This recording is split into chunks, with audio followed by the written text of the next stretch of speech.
Om Jnana Timirandasya Gyananjana Shalakaya Chakshurunmilitam Yena Tasmai Shri Gurave Namaha Jayatam Suratau Pangor Mama Manda Matirgati Matsarvasva Padambojao Radha Matana Mohana Hare Krishna Krishna Krishna Hare Hare Hare Rama Rama Rama Hare Hare. Haribol, Namaste everyone. We are doing Bhagavad Gita, chapter 18. Continuing from our last class, we're starting from Goju, Shloka 50. But I was reflecting upon Krishna's content in the last class. はい、今日もバガバットギーター第18章続けていきます。で、前回のクラスでクリシュナが話したことを、ちょっと僕は考えていました。And if you remember, like the whole last part of the class, he's talking all about work. で、前回のクラスの内容は自分の職務とか、役割とか仕事でしたね。And I think that, there's a lot of details and a lot of difficult things to understand. でもね、こう詳細の部分とかっていうのはちょっと理解しにくいような難しい複雑な考え方だったとも思います。For example, I know some people were asking, like, why is a brahmana sacrificing animals? Like, why would they do that kind of ritual if they're supposed to be vegetarian?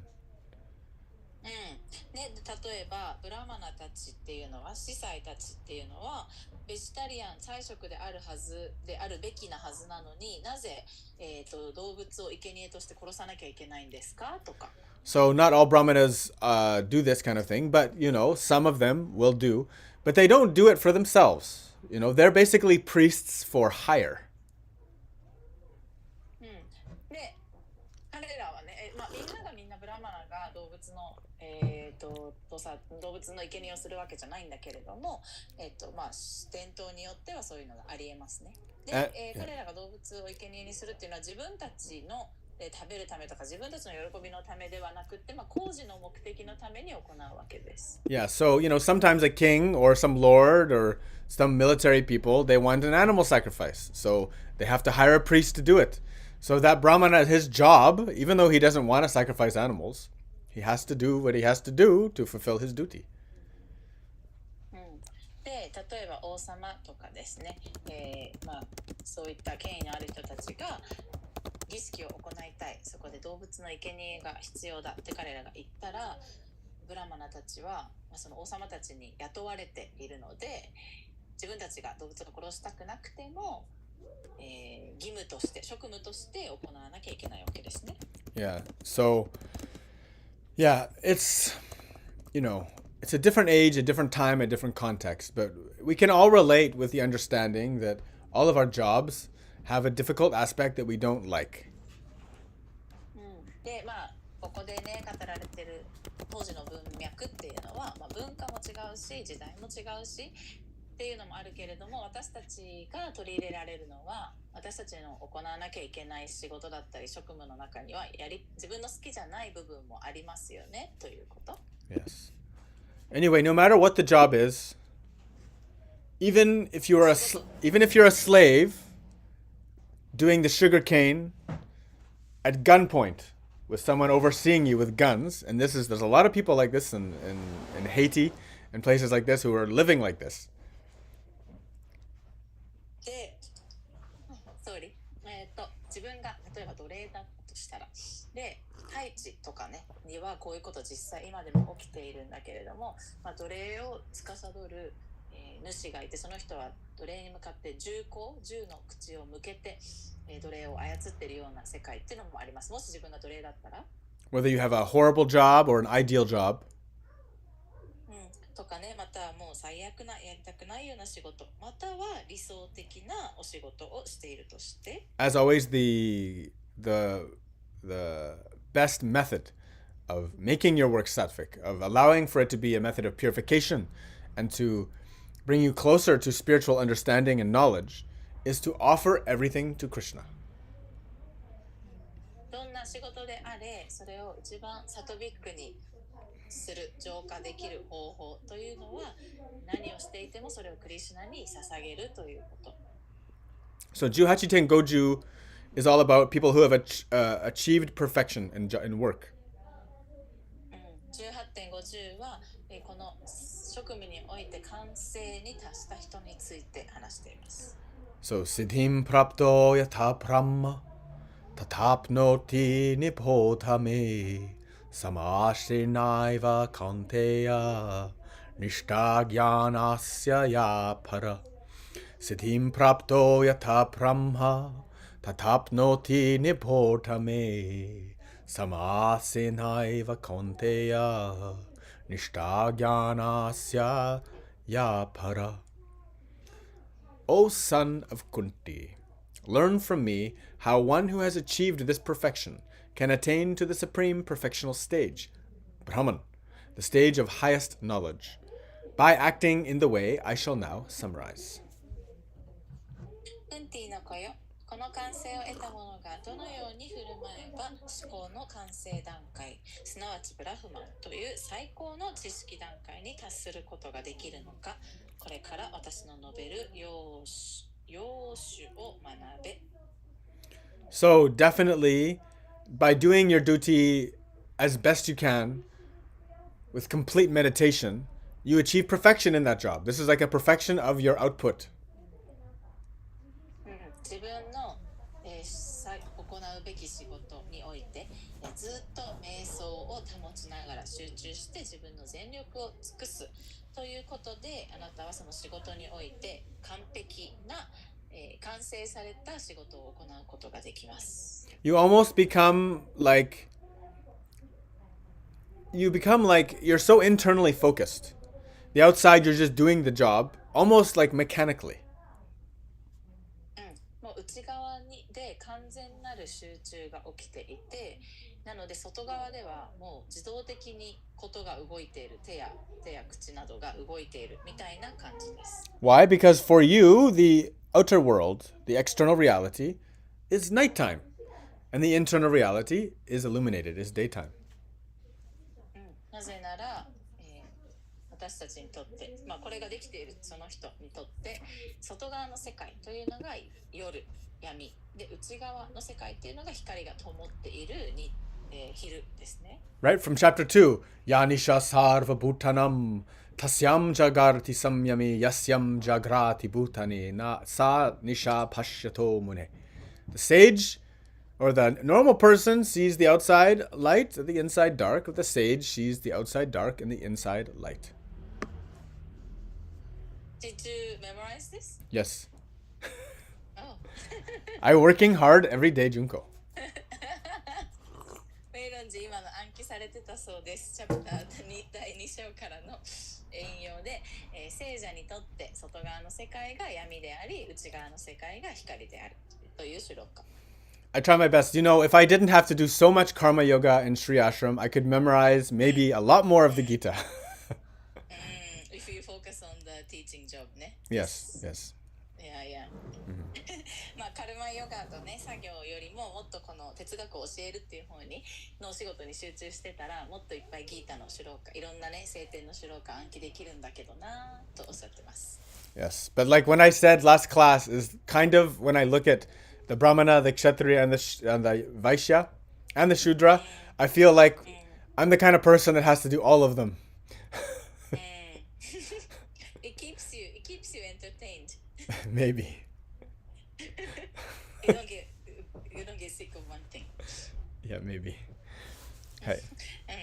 前回も言ってたけど、ブラマナ、クシャトリア、バイシャ、シュードラっていろんな仕事の種類あるけれども、僕はこれ全部、やらなきゃいけないタイプの人間だなって僕は感じていますって言って、ウェイロンはすごいマルチな才能がある人だからね、全部やった方がいいよね、いいだろうねっていう話でした。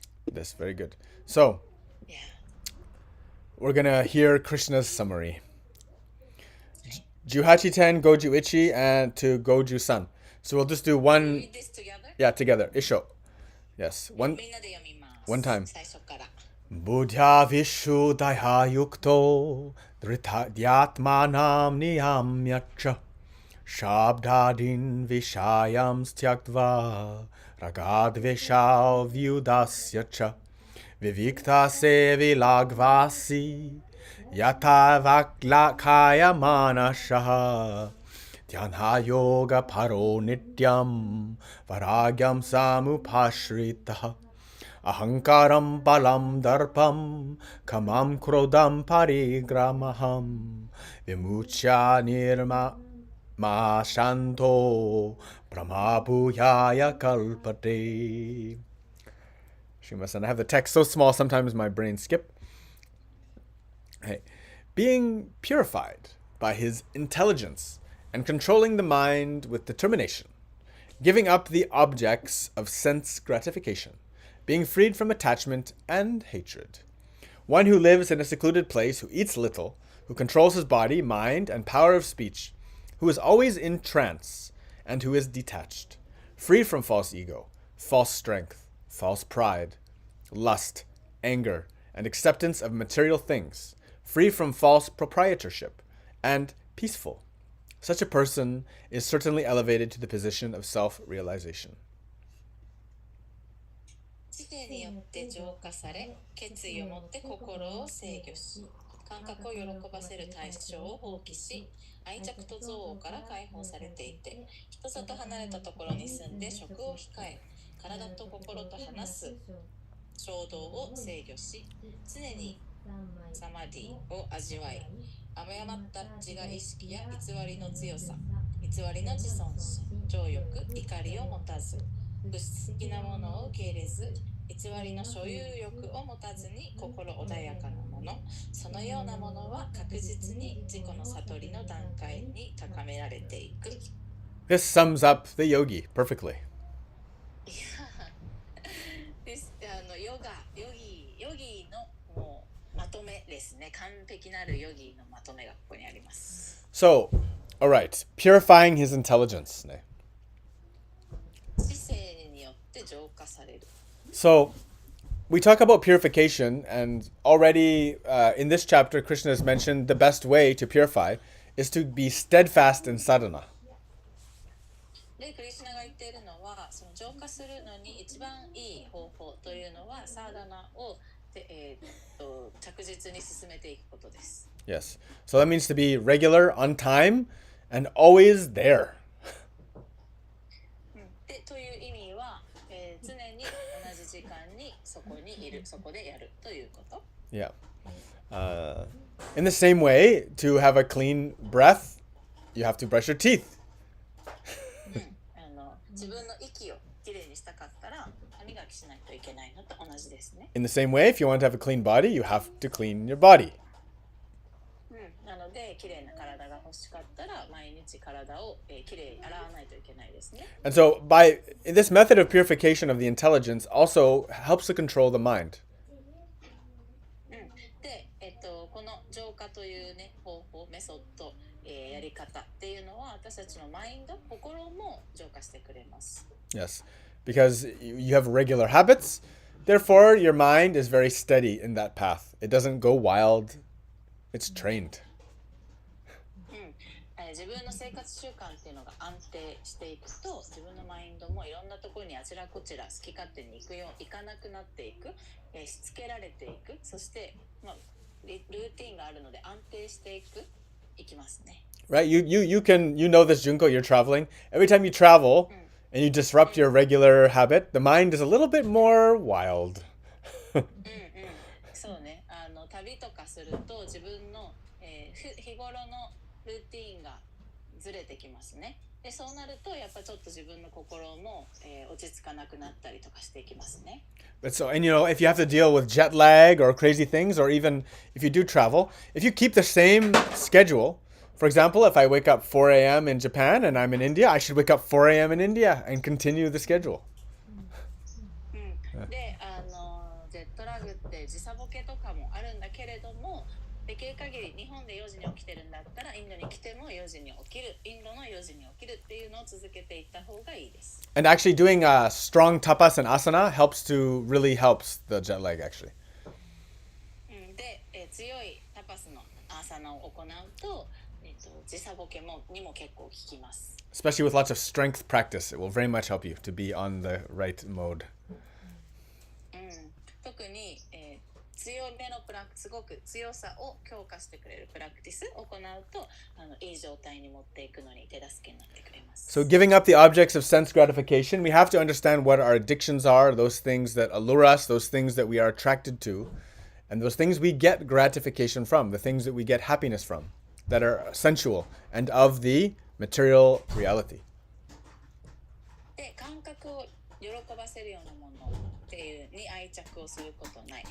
これをするためにはまず自分はどんなものから感覚の喜びを得ているのかっていうのを知らないといけないですね。で、その物質世界にあるものの中で何を得ると自分は幸せだって思っているのかです。This is really difficult to do, and if you are able to release yourself of any addiction, you should be very happy, because it's very difficult. で、自分が中毒的になっているもの、これが好きでこれをいつも、それをいつも欲しいって思っているようなものから、自分を解放することができたら本当にそれはお祝いすべきことで、というのは本当そういったこれがいつも欲しいっていうことから中毒から、解放されるというのは本当に難しいことだからですね。Anyone that frees themselves from addiction, I feel they're very amazing. 中毒から解放されることができた人っていうのは本当に素晴らしいと思います。And they're also able to teach very well. で、そういった人たちは他の人にその方法を教えてあげられることもできますね。はい。What is the next one? Being freed from attachment and hatred. 愛着や嫌悪から解放される。Yeah. So attachment is so much what we are here doing. 執着っていうのがもうとにかく至るところにあって、そもそも私たちがこの世に生まれているのは執着があるからですね。And the problem with attachment is it gets us tied up in relationships and in situations that will leave us burdened for extended periods of time, if not lifetimes. で、執着とか愛着っていうものは私たちに私たち例えば何かに関係性に対する執着だったりとかこういったものっていうのは私たちに、今世ずっとまたは来世まで続くような重荷をもたらしてきます。You know, logically it's unnecessary, but some emotional hook has us addicted to the sense gratification that it brings us. で、論理的には必要はなかったとしても、私たちの感覚っていうのがその対象、私たちに、そうね、感覚の喜びをもたらしてくるようなものに対して私たちが惹かれてしまっているから執着しちゃうわけですよね。So Prabhupada says that when you're properly non-attached, you want to live in a secluded place. で、プラブパータが言うには無執着でありたければ無執着の人は人里離れたところに住むと言っています。It's true also that you might want to move out of the city and out of the highly stimulating environment because there's not much to do there other than party and eat. And go back to your closet apartment. で、あまり人口密度が高すぎるような都市からは離れた方がいいかもしれないですね。っていうのはあまり都市っていうのは本当特にできることはなくて、ただ食べるかパーティーするか、そしてクローゼットのような、サイズの家に帰ってくるみたいな生活になっちゃうからですね。You might find yourself attracted to the Inaka lifestyle, the countryside, or even the forest. もしかしたらね、田舎だったり森の中に住みたいっていうふうにそういうのを好む人もいると思います。But you know, A yogi can live in a city because sometimes a city can be the most loneliest place in the whole world. うん、でもね、ヨギは都市に住むことももちろんできます。まあ、都市っていうのはね、逆に世界で一番寂しい場所だったりしますよね。Yes. They do not eat more than what is required. そして、必要、なんだっけ、必要以上に食べない。Yeah, this is always difficult いや、 because 難しいですね、you know これも。you are satisfied and then you see the dessert. だってお腹いっぱいになったのに、あれデザートが来たっていう時ありますよね。Or sometimes you eat a big dinner and then still some craving for something. とかね、大きなディナーを食べた、ディナーしっかり食べたのにまだなんか欲しい時とかありますよね。And it's almost like sometimes if you have, I find for myself, the days that I have a more complicated diet, the times when I appeal to my senses more, I have more desire than those days I just eat fruit porridge and simple food. Yeah, I agree. Yeah. フルーツポリッジみたいなシンプルなものを食べた時、肉と比べてなんかもうちょっと豪華なそれこそ美味しいっていう感覚をね満たすような食事を、した時の方が逆にもっと欲しいっていうなんか欲望が湧いてきたりします。It makes sense. The more you feed the fire, the more it burns. うん、炎に薪をくべればくべるほどもっと炎が上がるっていう原理ですよね。So we've already, I mean, I've spoken a lot about this, but if you can control your tongue, you control so much already of your mind's habits in the material world. うん、舌をコントロールできる人っていうのはこの物質世界において本当にさまざまな欲望の、たくさん、大多数というか大部分をコントロールできることができます。It's truly a great practice, you know. はい、本当素晴らしい練習です。この舌をコントロールするっていうのが。Yep. Yeah, you control the activities of body and mind. So this all comes with kiritsu and discipline. 体や心の動きを制御する。こ Yeah. れも規律ですね。Regulated lifestyle. 生活をもうなんていうのかな、ちゃんと制限した生活を送る。Always in meditation, eh? 常に瞑想を常に気づきを向けているという。Free from false ego. 誤った自我意識がない。I love this. False ego, false strength, false pride, lust, anger, and acceptance of material things. このね、誤りのコーナーがいいですね。誤りの強さ、偽りの強さ、偽りの自尊心、偽りの情欲、あと情欲、怒り、物質的なものを受け入れない。So a lot of the ways that you can be free from your false identity is to understand more and more what you really are. 誤った自我意識って自分がねどんだけ誤った自我意識を持ってるかっていうのを理解するためにはより自分が本当は誰なのかということを理解する必要があります。Yeah. As I said the other day, even though we say we die, actually, we don't die. 死ぬ、もちろんね誰もが死ぬってよく言いますけど、実際は誰も死なないんですね。The body just passes on. 体はただ体は変わっていきますけれども、魂は続いていきます。Vasamsi janani yata vihaya navani grinati naro parani tata sharirani vihaya janani anyani samyati navani dehi. The body moves on like we exchange our old clothes for new clothes. この体っていうのは私たちが服を着替えるのと同じように体は変わっていく、切り替わっていく。Yes. Very good.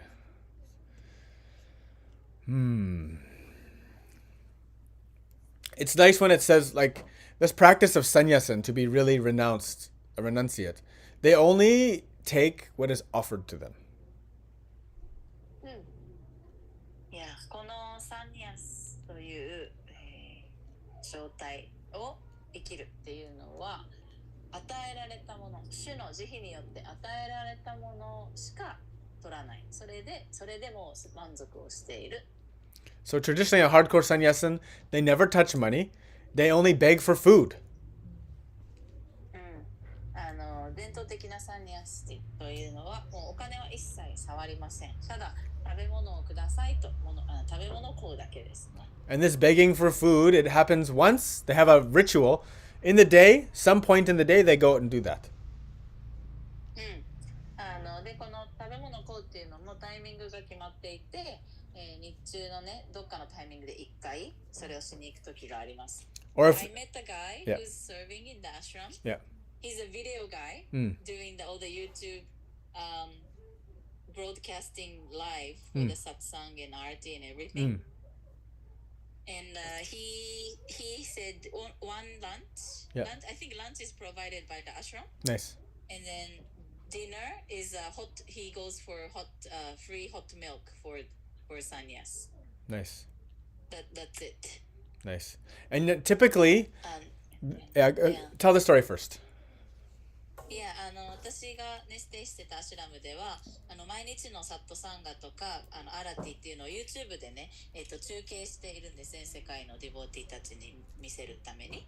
で、その YouTube のビデオを撮ってる彼は、セーバーをしている方で、彼はサンヤスで若いんだよ。私よりも全然若い。20 I think he's like 28 or something、いや若いんだよね。なんだけど、多分アシュラムから昼が提供されて昼ご飯して朝はなし昼が提供されていて、夜はホットミルクをどっかなんか多分 I think he goes to get the milk from Goshala like 近くに牛の牛舎があってそこからミルクを夜はホットミルクをもらいに行くっていう食べ物はそれだけだって言ってました。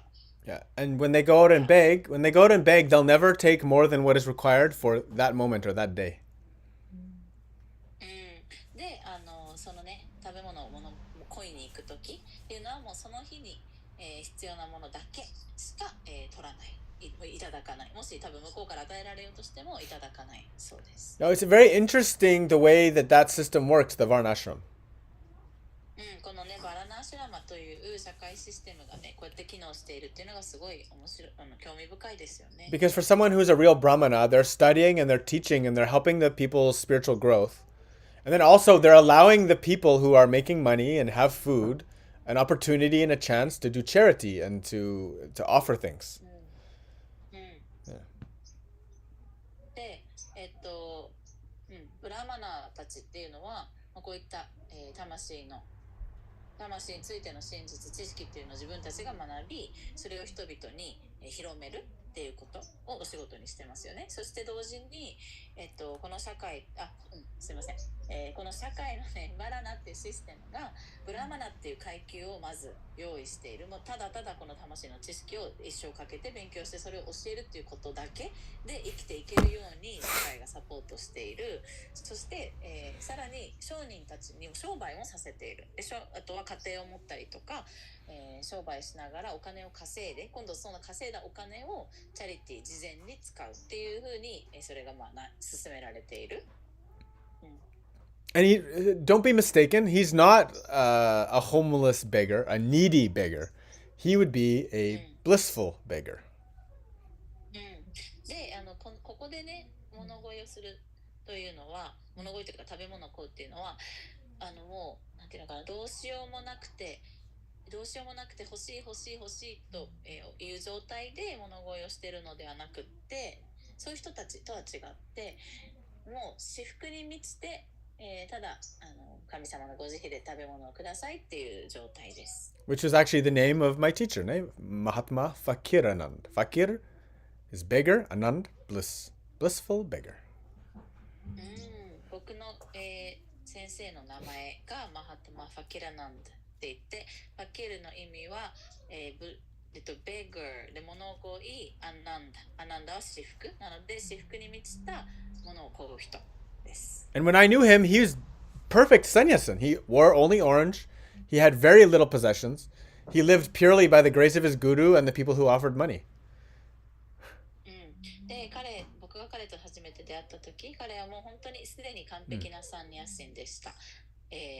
もうオレンジのローブを着て、グルの下で生活はグルに奉仕をし、ただ食べ物をそこで少しいただき、人々彼に何か与えられたものしか彼は受け取らないっていう生活でしたね。He was great in that way. How old was he?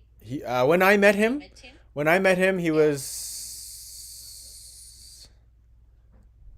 he must have been 60, 66, 67. 66, 67. Yeah. 僕が彼に会った時は67歳ぐらいでした彼。And then he must have died 2 years ago. So he would have been 80 something when he died. 80代で亡くなられましたね。2年。And so he's my real example. Like I always think of him all the time when I think of these topics. 本当彼は僕にとって完璧なサンニャシのエグザンポ例お手本であったんですね。なのでこういったトピックを読むといつも僕は彼を思い出します。He perfectly followed the instructions and the orders of the guru.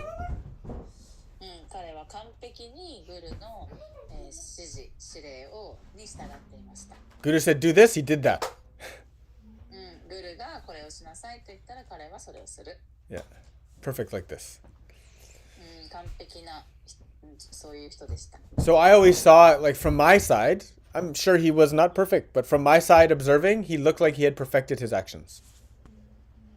もちろんね、全部を見たら彼は完璧じゃなかったかもしれないけれども、僕から見たら彼は彼の行いというのを完璧に完成させていたように見えました。Yeah. Do you know when he became a sannyas?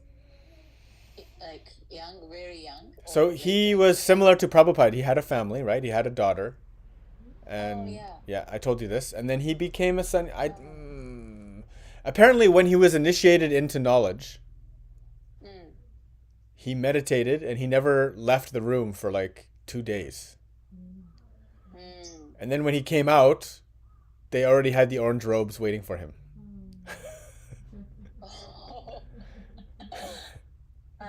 そのね知識というものにの洗礼を受けた時、そこから彼は2日間ほど、部屋を出ずに、そして部屋を出た時にはもうオレンジのローブが用意されていたそうです。Because he was meditating for 2 days non-stop when he learned. それを学んだ時に2日間やめずに瞑想を続けていたからですね。But you know, he's kind of, I guess, like he could chant the entire Ramayana by his heart.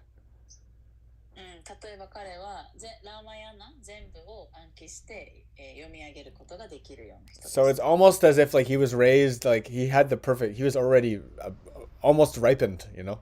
He was already almost ready. なのでもう彼は家庭を持ったり子供がいたんだけれども、そういった時時代からすでに熟していた。そして子育てを終えてその時が熟してすでにもうその準備ができていたような人だったわけですね。Yeah. But you know, for all of us, even the ones who wear orange, it's very difficult to be free from false ego, false strength, false pride, lust, anger, material things. It's very difficult.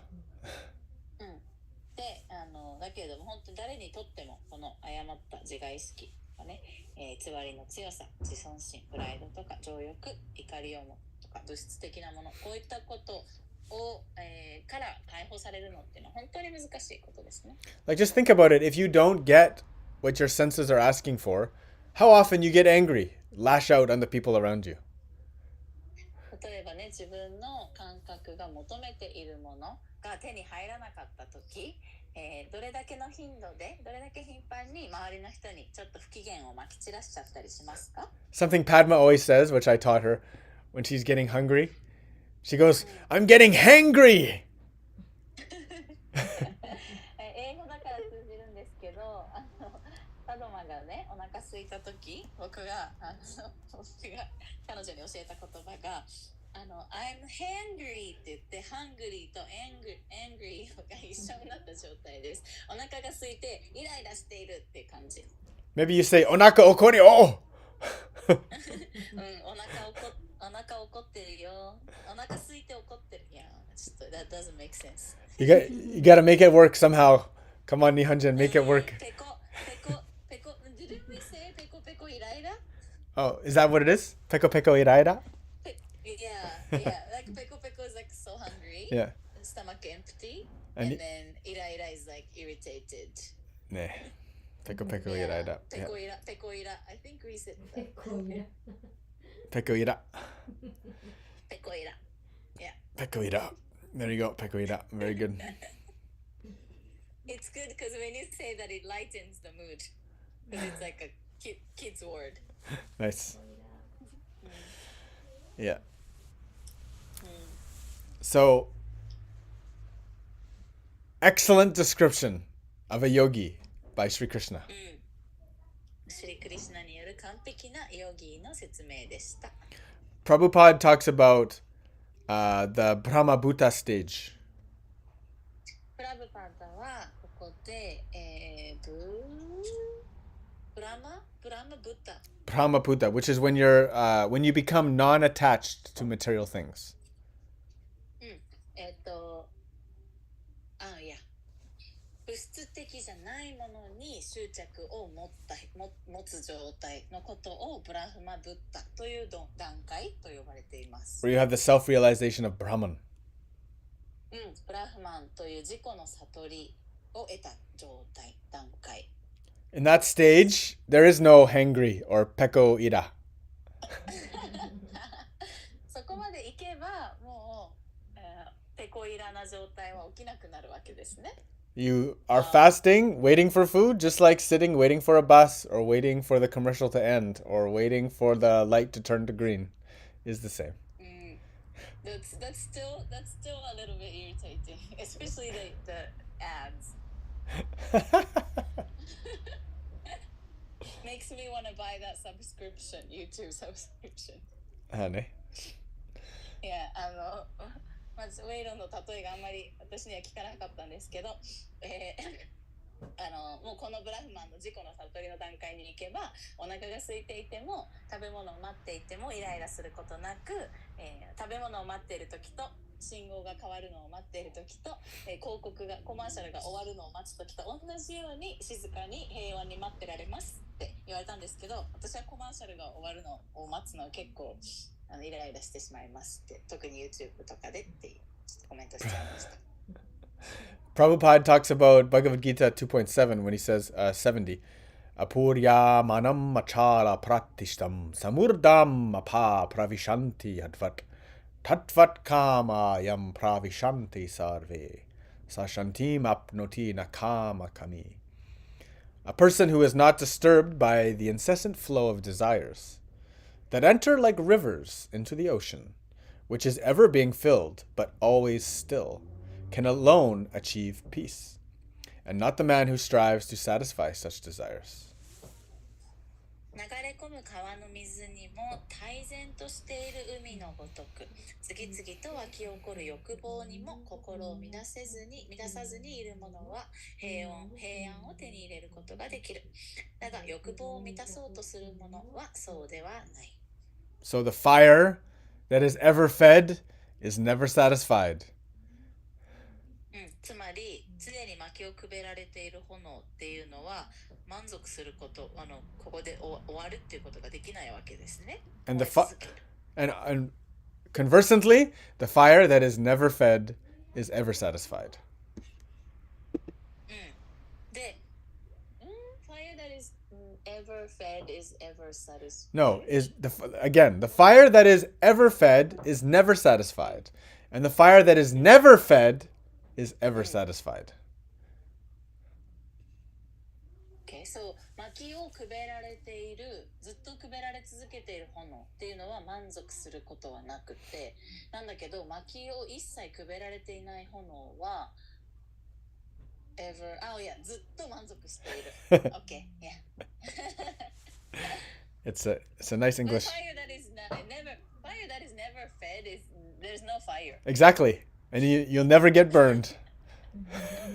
いや、薪をくべられてない炎ってことはもう炎ないってことですねって。炎はないからもう欲望もないっていう、燃え盛らないということです。So the example is the desire, right?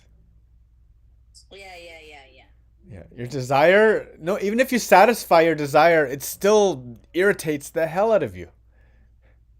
うん。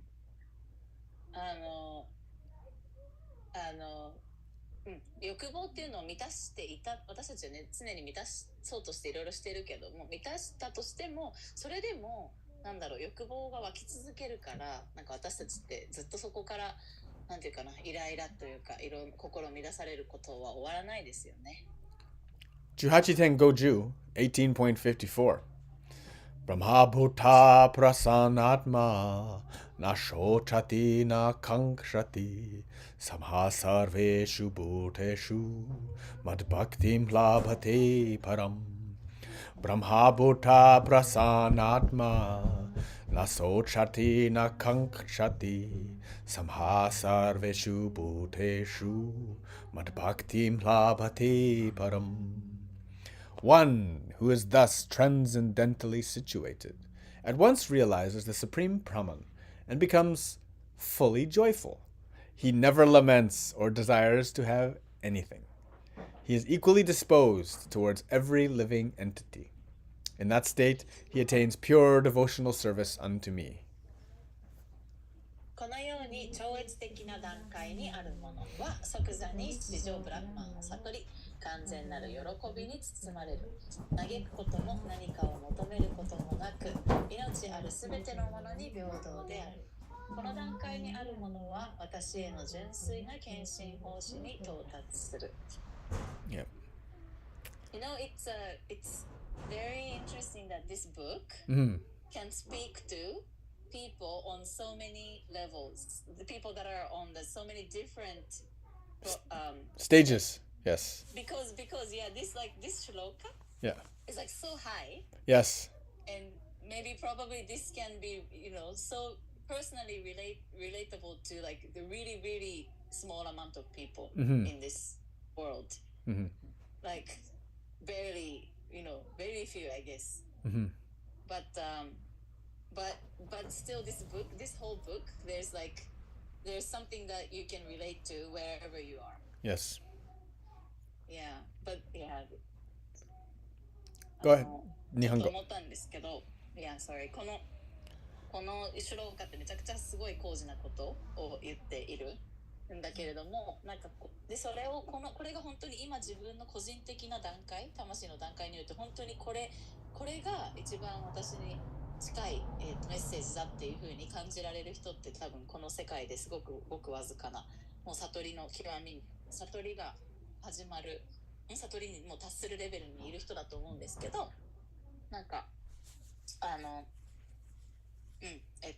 だけれどもバカバッドギータってこの一つのブックが、どの段階にいる人でもどんな状態魂のレベルだったり、レベルというかねそのこの道のどこの段階にいる人にでも響くメッセージが入ってるっていうこの本の懐の深さがすごいなって思いました。So, in material consciousness, we're working for the senses. No matter how happy we try to trick ourselves into thinking we may be, we're always like a slave being whipped. この物質世界の中では物質意識っていうものの中ではどれだけ私たちがこの感覚を満たそうとしてもそしてそれで少しの間お楽しみや幸せとかを見つけられているとしてもなんだろうなけれども実際は無知で叩かれているというか操られている世界なわけです。Our desires are just whipping us, driving us to death. 私たちの欲望っていうのが私たちを鞭打ちながら死というところに向かって、これをしなさいこれを欲しがるこれを求めるみたいな感じで鞭で叩かれてる感じです。Yeah. So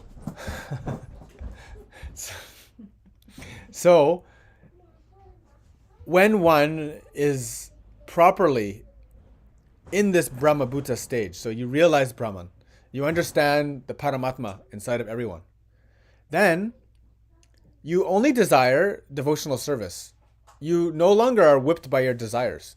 Your master is no longer some horrible demon. Your master becomes God, whose only gift is bliss. で、このブラフマンという自己の悟りの段階に、到達した人っていうのは、自分を動かしてくる、操ってくるその主は、欲望ではなく、今度はそれが神になるわけです。あなたに至福を与えてくれる存在。Prabhupada says he does not lament for material loss or aspire for gain. Whether you get it or you don't, doesn't matter. なので、物質的な領域で自分が何かを得る、または得ない、こういったことは一切あなたにとって関係がなくなる。Because the soul doesn't really want anything. なぜなら魂っていうのは何も欲していないわけですね。The soul doesn't die. 魂は死ぬこともありません。So whether it gains a body or loses a body, doesn't matter. なので、体をまた手に入れようが、また体がなくなろうが、魂にとっては全然、関係ないっていうか、影響を受けるわけではない。You have $1 billion, you have a house with a beautiful family, you lose it all, it's the same. 億万長者になろうとも、またはもうでっかいお家があったり、美しい家族がいようとも、いなかろうとも、家がなくなっても、お金がなくなっても、全く変わらない。The reason why becoming a yogi or a yogini is so important for us is that everything is going to be gone no matter what we do. で、ヨギになろうとすること、ヨギーニになろうとすることがなぜ大切かというと、私たちがこの世で何をしたとしても全ては去っていくということ。We cannot escape the inevitable change and loss of everything that we have. There's no one who can get around that. だから私たちは何かを失うということ、そこから避けられることは誰一人できないわけですね。So that loss is inevitable, and everyone is going to face it. So we might as well become yogis and yoginis and understand, the true gain in surrender to Krishna, knowing everything, because the other path is inevitably loss.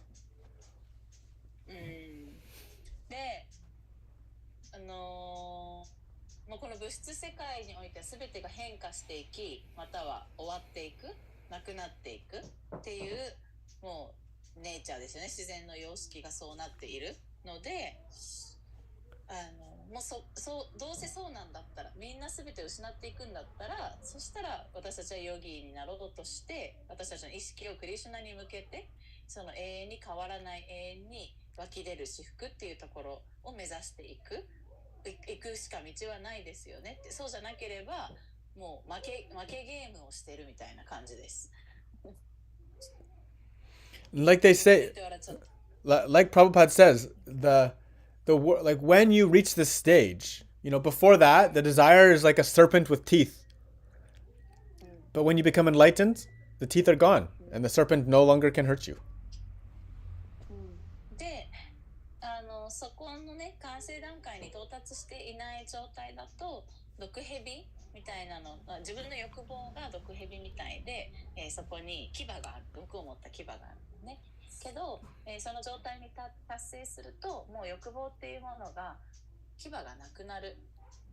で、なのであなたを傷つけることがなくなるわけです。And for the devotee, the whole world is Vaikuntha. 献身者にとっては、もうこの世界すべてがバイクンタになり得るわけです。Do you remember what the proper definition of Vaikuntha is? バイクンタの正しい定義、覚えていますか？ So Vaikuntha is the place where Mahavishnu lives, right? バイクンタはマハビシュヌが住んでいる場所ですね。But do you remember what it means? No. You forget? Anybody remember? I've said it a few times. 覚えてる人いるかな？バイクンタ means ビシュヌの住む場所。バイクンタ everlasting bliss. Everlasting bliss. Yeah, like this. It also means a place with no suffering, no conflict, no trouble. コンフリクト、争いがない、問題事がない、永遠なる幸せ、福に満ちている場所。The transcendental paradise. 超越的なパラダイス、天国、楽園。Yeah, Vishnu's heaven. ビシュヌの天国。 Yeah. So so the whole world becomes that when you know God, when you know Krishna. Everything is great, no problem. I know my soul. Everything is great. でクリシュナを知ることができたら、もうそしたらワイクンタに住んでなくてもこの世界全体がもうワイクンタになっちゃう。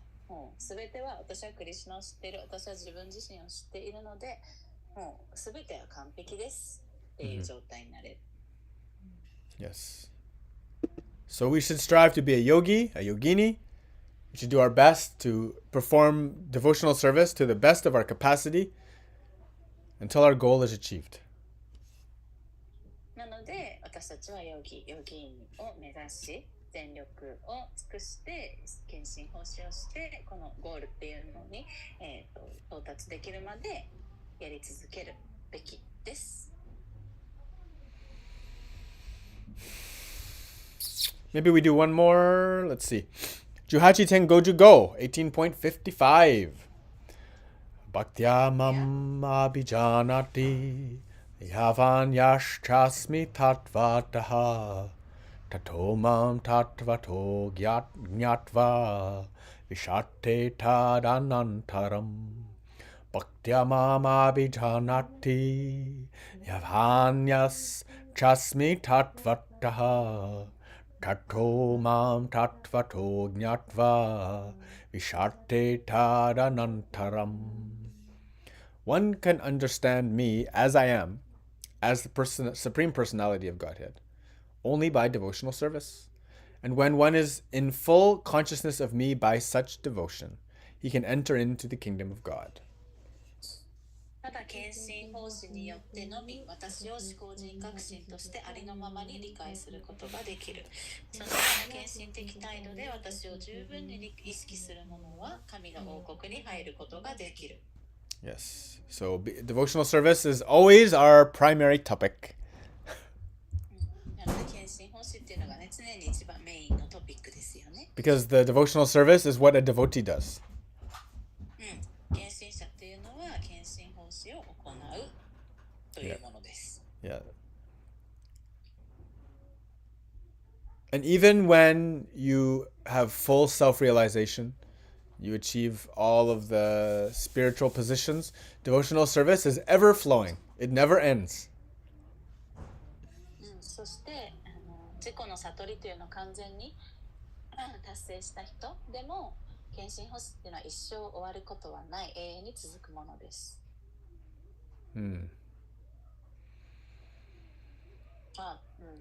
Question? No, just you're reading from the purport, right? Sometimes. Yeah, I was trying to find that when you said. Sometimes I am, sometimes I'm not. Most of the time I don't. Yeah. Most of the time I don't. I know. You're taking some ideas from that. Yeah, I go on Prabhupada because he's very excellent. He's talking a lot about the Brahmabhuta stage. Now, Prabhupada always has the agenda against the impersonalists, right? Yeah. Translate? Yeah. I'm reading that part. So,プラブパダはこれね、解説書いてる人はその非人格主義的な、捉え方、このヨガ哲学の捉え方を否定しているタイプの人なので、例えばここにもビシャテっていう私の内に入るっていうサンスクリット語がその無機質なブラフマンと同化するっていう一元論を支持しているというふうに誤解してはいけないっていうふうに言ってますね。But I think for us, the most important thing to understand is that devotional service is like we always have, something has to be done. There's always action going on. 献身奉仕っていうことについてだけども、私たちはなんか生きている限り何かしらの活動をしないといけないですよね。And if you're a real yogi or yogini, then you're serving all the time. But the difference between material service and transcendental service is that material service, we always go through a tamas rajas position. And we're always like tired or we need something, we burn out. But when you're always getting filled with perfect and pure bliss, there is no fluctuation like this.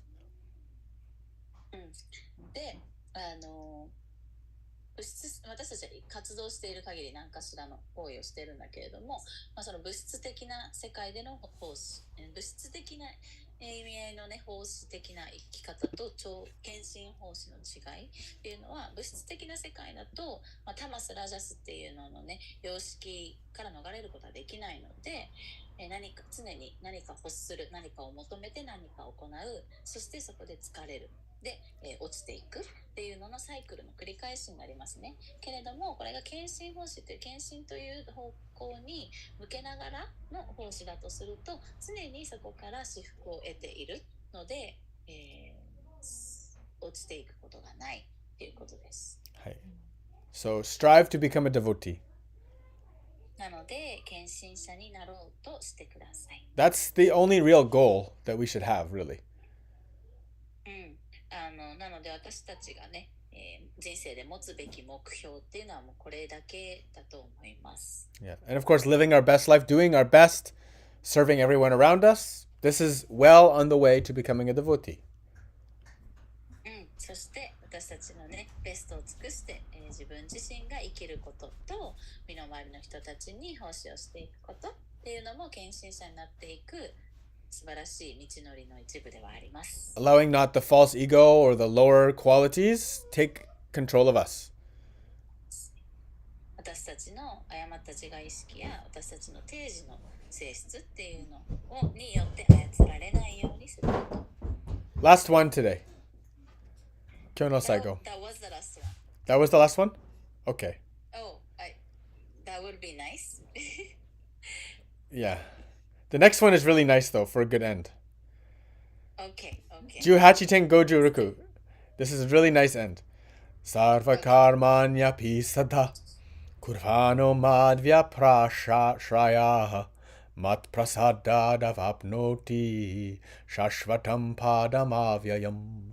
Sarva karmanya pisada kurvano madhya prashraya mat prasadadavapnoti shashvatam padamavyayam.